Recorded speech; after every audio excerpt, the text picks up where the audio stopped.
Vítejte v sezóně 2026 v Thajsku na okruhu Chang ve městě Buriram, který je vzdálený zhruba 5 hodin od hlavního města Bangkok. Asi 100 kilometrů odtud je Kambodža a ještě v prosinci hrozil velký válečný konflikt. Tady za mnou na trati byla spousta uprchlíků. Vše se ale uklidnilo a tak se velká cena Thajska mohla klidně jet.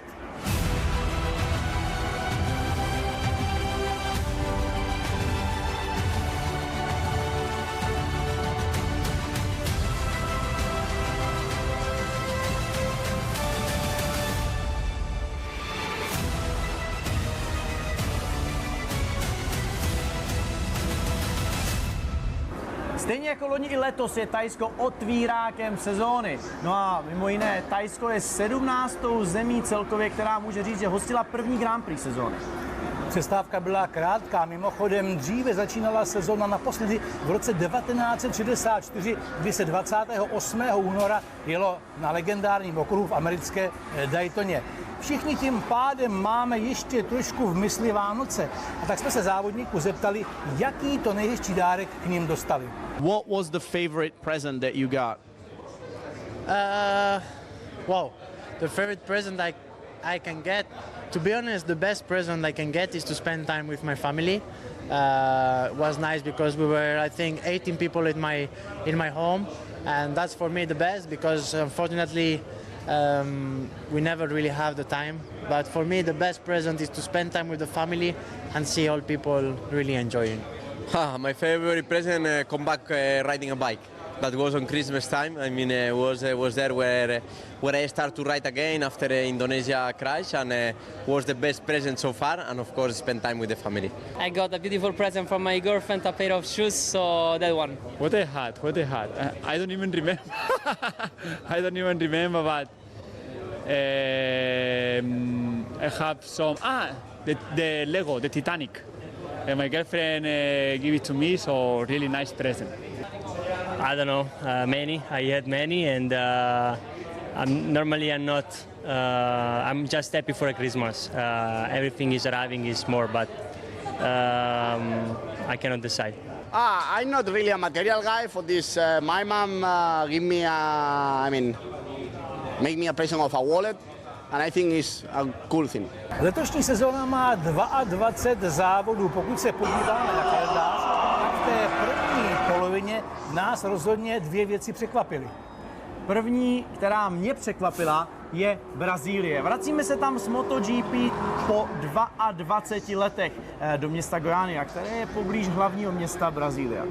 No a také musíme připomenout, že naše brněnská Grand Prix se pojede už 21. června a od roku 1950 se nikdy takhle časně v Brně o body do světového šampionátu nebojovalo. A pokud vezmeme druhou část sezóny, Karlo, co Rakousko, září, posun, nebude tam sněžit? Brno se nejelo nikdy takhle brzo, Rakousko se zase nikdy nejelo takhle pozdě. S tím sněžením uvidíme. To se Rakušákům jednou v minulosti stalo. V každém případě hnedka po Red Bull Ringu se celý padok odebere na tu zámořskou tour. Mimochodem, řekl si to přesně, v Rakousku ještě na Salzburg-Ringu sjelo kdysi v dubnu a najednou přes noc bylo nasněžíno. Ovšem, to zámořské turné, tam je jedna velká věc, jedno velké téma. Phillip Island, legendární okruh nedaleko Melbourne, že by prý letos byl naposledy a potom přišlo Adelaide, městská trať. Co ty na to? Obrovská škoda, všichni jezdci milují Phillip Island, takže mě osobně to strašně mrzí. Nicméně Adelaide je to nějaká inovace, okruh, který má být městským okruhem, to zní strašně strašidelně, zní to jako, že bezpečnost tam bude ohrožena, ale já bych počkal, uvidíme, jak dobrou práci odvedou. Každopádně účastníkem poprvé celého šampionátu bude trojnásobný mistr světa superbajků Toprak Razgatliolu a Karel s ním poměrně dlouze hovořil. After Ben Spies, you are the first world champion from Superbike coming to MotoGP. Have you considered or thought about should I stay in the World Superbike and be the forever legend of Superbikes? Have you considered that? I'm also thinking this like Jonathan Rea, but when I'm win the championship with BMW, I'm also start thinking really the MotoGP because okay, I'm really enjoying when I'm win. But I'm also always thinking the MotoGP because I have an opportunity. I'm just saying, why I'm not used my opportunity. And now finally I come back to Yamaha again when I'm signed with MotoGP. But I'm happy. Okay, it's very difficult here. I know, especially now this situation because Yamaha, now they are doing the new project with the V4 engine. They are also learning. Now, okay, this is not best bike, I know, but also I'm learning. Maybe for next year, I hope they are improve. And also maybe we are starting some special race. And this is very difficult, I know. But also before I'm really thinking to stay like many years in the Superbike like a Jonathan Rea. But I think here not much better. I'm really happy to come to do this paddock. So what was the biggest or what is the biggest challenge that you had or are expecting to have during this year? You said it's a learning year, so there is a lot of new information. But what was the biggest when I move here, I'm always saying to myself, this is the learning year. I'm just focused on learning. For 27, I will try to doing the very special the season. But I expect we are starting really hard, but not like this, because especially in Malaysia and here it's very difficult to manage the tires because after the Superbike the Michelin is really different, and we are also not in the Europe, and especially these tracks the tires strange grip, But they are know how to manage this tire. I'm still learning, but for me it's really hard, especially with the Yamaha now.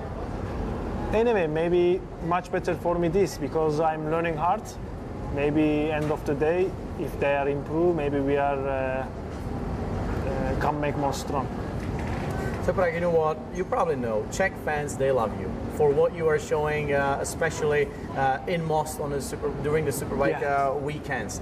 Now there is a new challenge. You're coming back to Brno with MotoGP. Yeah. Do you have any experience with that? Or what do you think about Brno? 2018, I raced there. Especially, I never forget. I did my first podium in Donington Park. After Donington Park, we moved directly to Brno.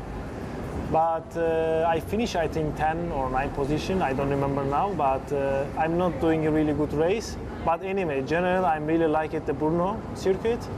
And also before the Superbike, I'm racing there with 2012, when I'm racing in Yamaha R6 Cup. Also, I raced one time in the Brno. I really love this circuit. We will see with the MotoGP, but also I really miss all Czech Republic fans. Anyway, I'm just coming there. I hope everyone enjoying. I will do for everyone, for the Czech peoples, make a stoppy. This is good with the MotoGP bike. Tak Karle, jaké jsi zdal letos předsezónní předsevzetí? Moje předsevzetí bylo, že chci, abychom letos jeli na úplně všechny závody, tak abychom našim divákům mohli ukázat tu atmosféru úplně odvšude. No a jaké si dali předsevzetí jezdci? Na to jsme se jich ptali. Is your new season's resolution? To be calm, to try not to get too much angry, and I think try to do my best. I don't think there is any resolution, but that's my main focus. First of all, be healthy. This is the most important, and second one, try to fight for the championship. My wish to win the championship. I think to try to be healthy all the season, health, and to have health for all my ones, and don't have injuries. This is the thing that I wish. The result is something that you need to work on. To fight till the end and enjoy the season. Competitive bike. Na startu sezóny si pojďme probrat jednotlivé značky. Yamaha nastoupila konečně s motorem V4, ale moc se nedaří. Rychlost tam není. spokojení rozhodně nebyli. Dokonce na testech v Malajsii byli nuceni ten test tak trošku opustit a vrátili se k V4, kterou testovali původně v tom minulém roce. No to je V4, kterou vidíme i tady v Thajsku na trati. Ta nová prý bude až někdy možná v Le Mans, ale Honda ta udělala loni velký kus práce, to znamená, že jsou podle těch koncesních pravidel už v C-čku, ne v D-čku, kde byli, takže mají menší možnost vývoje. Ale bez pochyby za tím vývojem stojí hlavně Joan Mir, i když já musím říct, že Luca Marini je taky skvělým vývojářem, takže ten určitě promluvil do toho vylepšení Hondy taktéž. Rakouská firma KTM už hodně přemýšlí o roce příštím a dokonce prý 850 už vrčela. Ale je tam také jedna velká týmová změna v oblasti šéfa. Nezapomeňme, že loni RV Poncharal tým prodal. Teď mu předsedí Günther Steiner. Zajímalo nás, co říká na to, že jeho knížka vyšla v češtině a hlavně, jestli už sbírá informace tady po padoku k tomu, aby sepsal knihu i o MotoGP. Are you planning, when you are here, to get information to write a new book, maybe about MotoGP? Yes, it's the short answer. Yeah, we are writing. I do again with the same ghostwriter. You know, we started a few months ago. He's actually here with me. You know, so yeah, there will be another book. I don't know if it is. Hopefully, it's translated into Czech again. Tato sezóna bude pravděpodobně, co se týče výrobců, v barvě italských. Aprilie má našláplo velmi dobře. Bezzecchi by možná mohl ohrožovat i Marca Marqueze v honbě za titulem mistra světa. Jeho týmový kolega Jorge Martin také nejede vůbec špatně. No a já bych řekl, že i americký tým Trackhouse s Fernandezem a Ogurou na tom jsou velmi dobře. Ducati má opět nejvíce motocyklů na startovním roštu, celkem 6 toho 4 opravdu v té nejmodernější verzi GP26. Dalším, ale velkým tématem roku budou přesuny jezdců, protože většině končí smlouva. A než se k tomu vrátíme, my s Karlem a vámi diváky na sociálních sítích, pojďme se podívat, jak tyto přesuny typuje Marc Marquez. Qué cabrones, tío. For example, this one's later. Farco, no? Let's see here. Bezzecchi, where is Bezzecchi? Aprilia. Viñales, KTM. Mi Honda. It's difficult, eh? Toprak, to factory. Here we have Holgado. Holgado and Alonso. Holgado, Tectra. And Alonso, Gresini. Marini, for example. Then Ogura stay. Miller, no está para Mac. Okay. Stay. Vietti, no? La VR, no? Okay. I have too much information. Factory. Martin, factory? No, Martin a Honda, no? Maybe? But they say Quartararo Honda, no? I will put Martin. Then Quartararo Aprilia, for example. It's Moreira stay. Tectura, Holgado, and Bastianini stay. I will put maybe a Costa factory. Killers, no. The problem is that some people, Bagnaia. ¿Qué hago? Yamaha. I don't know. This will be a good team. And maybe, for example, I will change like this. Binder. Antonio Fernández. Hostia, es que claro, ¿qué hacemos? Rins. Yeah, Rins. Where are you going? On holiday? Maybe. You never know. Téma přestupů, to byla také otázka na vás diváky na našich sociálních sítích. Byly tam zajímavé úvahy, třeba Bulega do Ducati. Největší přestup roku, proč ne? Ale Karle, mě zajímá tvůj názor na jiné kauzy, to znamená, půjde Fabio Quartararo do Hondy, jak se tady šušká? Já myslím, že Fabio Quartararo bude odcházet od Yamahy, tím si můžeme být jistí. Jestli do Hondy, to uvidíme. Samozřejmě záleží, kolik mu nabídnou peněz a jakou vizi v tom vlastně Fabio má. Jestli bude mít ve vlastních rukou komplet celý vývoj motorky, proč ne? Také se říká, že Jorge Martin uvolní místo u Aprilie, což moc nechápu, ale budiš. A že by tam šel právě na jeho místo Pecco Bagnaia. To dává smysl, oni budou chtít italského jezdce, ideálně dalšího. Pecco Bagnaia bude chtít zůstat v tom svým domácím prostředí těch Italů, takže zase, proč ne? Věřím tomu, že by to mohl být přínos pro Aprilia. Uvidíme, jestli Pecco bude na tom psychicky něco líp a s Aprilkou se mu bude dařit, jestli teda vůbec tento přestup dopadne. No a ještě jeden velký přestup by mohl být, to znamená, co s Martinem, ten, že by přišel místo Quartarara do Yamahy. Co ty na to? To může být velmi zajímavé. Já myslím, že Martinovi se teď z Aprilie může začít dařit během sezóny, aby toho nelitoval. Protože Yamaha rozhodně nebude jednoduchá, myslím si, i se změnou pravidel. To nebude znamenat, že Aprilie půjde do čela žebříčku. A když jsme u těch sociálních sítích, máme na nich jednu zajímavou soutěž. O 2 lístky na Grand Prix do Brna. Takže se mrkněte. Do dnešních 11 hodin večer můžete soutěžit a vyhrát na brněnskou Grand Prix právě zmiňované 2 lístky. Sociální sítě, Instagram, Nova Sport. Ani v letošním roce nebudou chybět naše pravidelné procházky po trati, ale tentokrát se zaměříme na něco jiného, než na rozbor zatáček a počtu pádů v nich. Jsou to sektory. Každá trať má celkem 4 a ostatně vy můžete na vlastních obrazovkách sledovat, jak se jednotlivým jezdcům během průjezdu celé tratě vede. Tyto 4 sektory si teď pojďme představit. Okruh Chang tady v Thajsku má na prvním sektoru jednu velkou zajímavost. Nejen pouze jedna zatáčka, tato pravá, ve které stojíme. Ta přichází pochopitelně po cílové rovině, která je poměrně krátká, nicméně brzdy jsou opravdu hodně ostrý. Jede se o 90 stupňů, tedy doprava a výjezd je extrémně důležitý. Václave, proč? No, teď nás čeká kilometr dlouhá rovinka, nejdelší tady na Changu a na ní právě také první sektor končí, čili tady uspěje ten, kdo je dobrý brzdař a zároveň má pod sebou hodně koní na výrazné zrychlení. No a právě na této rovince je oficiálně vytyčen prostor, kde se můžou zkoušet starty. Tadle cedule ho označuje. No a teď už si pojďme projet trať ze sedla motocyklu. Jedeme do sektoru číslo 1. Tvrdý brzdy. Pravotočivá zatáčka o 90 stupňů a důležitý je výjezd. Nábrubníky a brzo plný plyn. Nejdelší rovina s top speedem.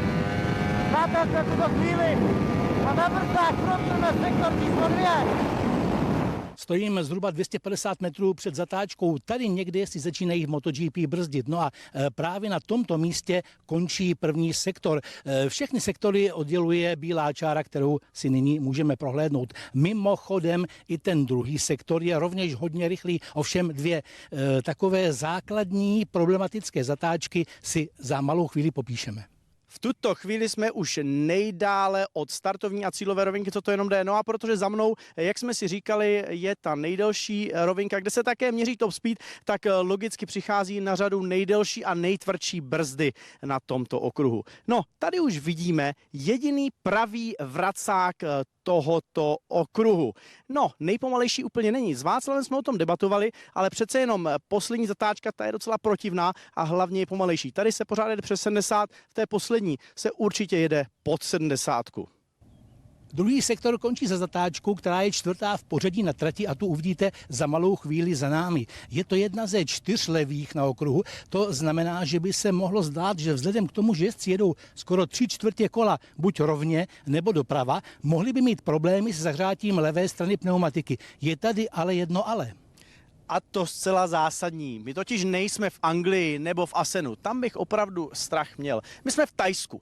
Tady teploty každý den stoupají vysoce přes 30 stupňů Celsia. No a tak schládlá pneumatika tady rozhodně nikdy není problémem. Takže shrnutí první i druhý sektor tady v Thajsku patří k těm nejrychlejším v celém seriálu Grand Prix.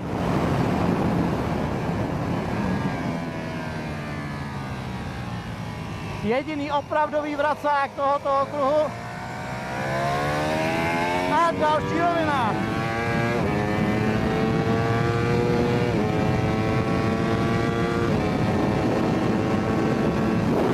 Hodně rychlá levá zatáčka. A brzdy. Penalizační ulička, sektor číslo 3. Jsme na začátku 3. sektoru a ten je, Karle, mnohem techničtější než první 2. Začínáme 2 levými po sobě jdoucími zatáčkami, no ale významným bodem je také tato penalizační ulička, která je právě hned na začátku sektoru číslo 2. No musím říct, že třeba v Rakousku je do ní nájezd takový lomený, to tady není, je plynulý průjezd, ale je to trestné kolo, řekl bych, dost dlouhé. Jsme stále ve 3. sektoru. Tady už to kluci překlápí na pravou ruku, ale musí si dát velký pozor, protože jak vidíme, je tady úplně jiný povrch a právě na tom překlopení jsme nejednou viděli, že kluci bohužel skončili v kačírku. Jsme v polovině trati. Dvojitá levá. Pozor na rozdílný povrch.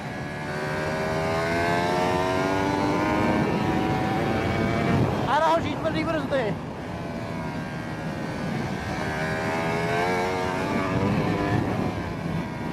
Jdu po bílé čáře, která mění sektor číslo 3 v sektor číslo 4 mezi 2 pravými zatáčkami. No a také musím říct, že ten další je zároveň rovněž velmi technický a navíc jsou u něj velké tribuny. Mimochodem v loňském roce tady bylo celkem přes 220 000 diváků, 3. největší návštěva loňského roku. Technicky i fyzicky poměrně náročná část 4. sektoru je tato překlapávačka z pravé ruky na levou a potom hodně rychlým protahovákem zase doprava. Navíc si tu jezdci musí dát pozor na dělík, kterým se projíždí, který trošku ten průjezd, řekněme, znepříjemní.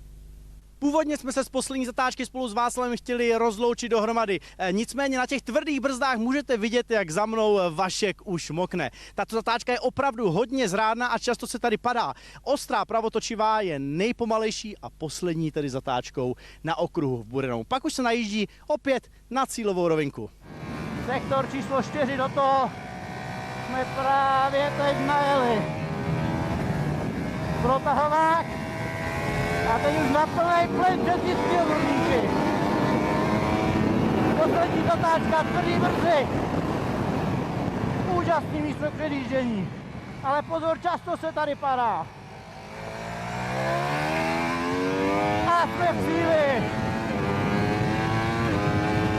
Tak právě utíkáme před deštěm, ale ještě dodám, že tady v Thajsku 3 vítězství má Marc Marquez, 1 Enea Bastianini a 1 také Pecco Bagnaia. A co se týče toho dalšího, Mikel Oliveira, ale ten už pedoku MotoGP není, jezdí superbajky. V Austrálii byl při své premiéře 2krát na konci první desítky.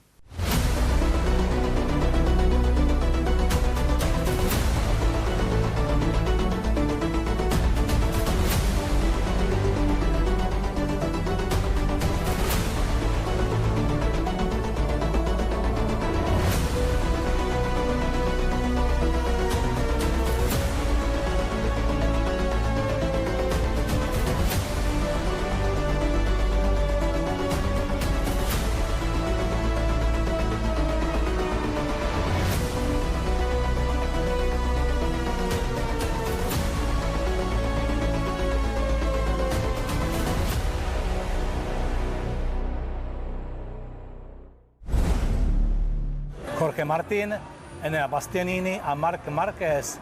Co tobě tato jména říkají? To je jednoduchý, jsou to 3 historičtí vítězové sprintu právě tady v Thajsku. No a jestli se něco změnilo a přiřadilo se k ním jiné 4. jméno, na to se pojďme podívat.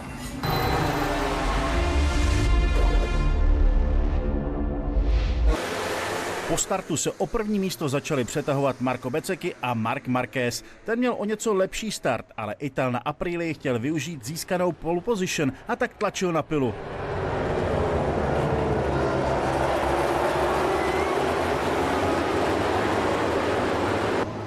Bezzecchi ale podcenil grip předního kola a během druhého okruhu upadl.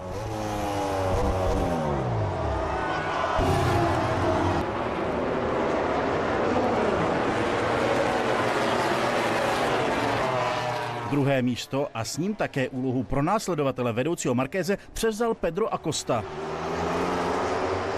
Několikrát to na soupeře zkoušel, ale až v předposledním kole se dostal dopředu.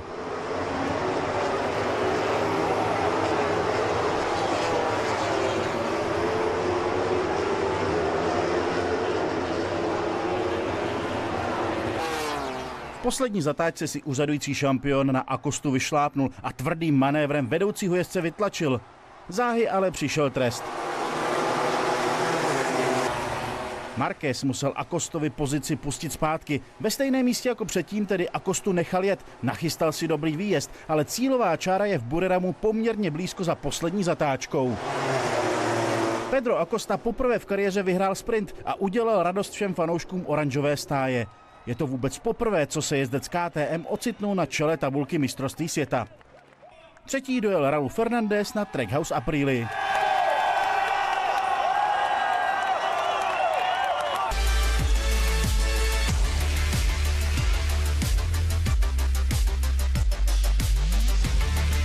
It was difficult, but inside the difficult things remain a small percent that we can play with for this. I don't know, super happy, super nice to start the season battling with Mark like this. It's true that we'll can tough a situation and we have to be ready for, but I don't know, I'm super happy. The team was working a lot. Looks like we make some clicks that was working during the winter, and it's true that they still pass that is missing like in qualifying, but we are making a really good job for this. Super happy. Závod ve sprintu stál za podívanou. Pochopitelně nejvíce se tady stále hovoří o tom incidentu mezi Markem Marquezem a Pedrem Acostou. Jak se dalo předpokládat, Davide Tardoci, šéf Ducati, říká, že trest byl příliš přísný nebo že neměl přijít vůbec, protože to předjetí bylo prý férové. Jaký je tvůj názor? Konkrétně a aktuálně si myslím, že ta penalizace byla v pořádku, protože Marc Marquez prostě brzdil natolik pozdě, že nestihl najet do zatáčky a vyvezl tak Acostu úplně mimo trať. No ale všeobecně já tady jsem proti těm trestům, to asi všichni víte, já bych ty tresty zrušil úplně, ať si to kluci vyříkají spolu na trati. Za chvíli nás čeká hlavní nedělní závod. V první řadě bude Marco Bezzecchi, který je tady vůbec absolutně nejrychlejším jezdcem všech dob. Vedle něj Marc Marquez a také Raul Fernandez, který bude stát v první řadě na třetím místě poprvé od loňské velké ceny Indonésie. Spokojený však v druhé řadě může být Jorge Martin, protože se jedná o jeho nejlepší výsledek z Aprilii. No, za to velmi nespokojený, tak to bude Pecco Bagnaia. My se s vámi rozloučíme z místa, které je v té zadní části okruhu, který měří mimochodem 4 km a 500 metrů a za chvíli se vám přihlásíme těsně před závodem MotoGP.